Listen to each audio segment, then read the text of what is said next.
A commercial mission carries science to the space station, highlighting progress in the fight against cancer, and preparing to test new hardware for our Artemis Moon rocket. A few of the stories to tell you about this week at NASA. On March 21st, an uncrewed SpaceX Dragon spacecraft launched from Cape Canaveral Space Force Station with scientific investigations and other supplies for the crew aboard the International Space Station.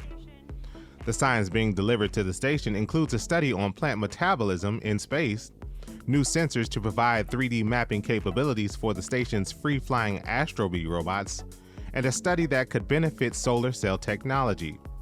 This is SpaceX's 30th commercial resupply services mission to the space station for NASA.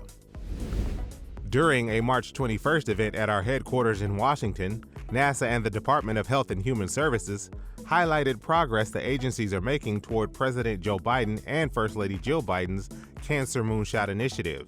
The initiative has a goal of cutting the nation's cancer death rate by at least 50% in the next 25 years.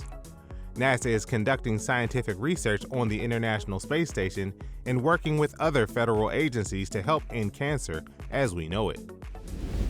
A test version of the Universal Stage Adapter for the more powerful version of our Space Launch System, or SLS rocket, recently was delivered to our Marshall Space Flight Center. The Universal Stage Adapter will connect the rocket's upgraded in-space propulsion stage to the Orion spacecraft as part of the evolved Block 1B configuration of the SLS. The Block 1B, which will debut on Artemis 4, will increase the rocket's payload capability and enable it to send more than 84,000 pounds to the moon in a single launch.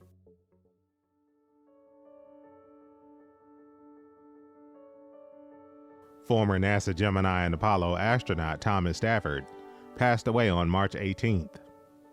Stafford was critical to the earliest successes of our nation's space program and was instrumental in developing space as a model for international cooperation.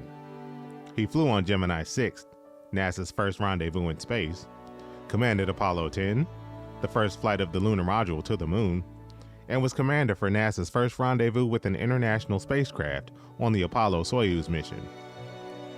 Thomas Stafford was 93 years old. That's what's up this week at NASA. For more about what else we're up to, check out nasa.gov.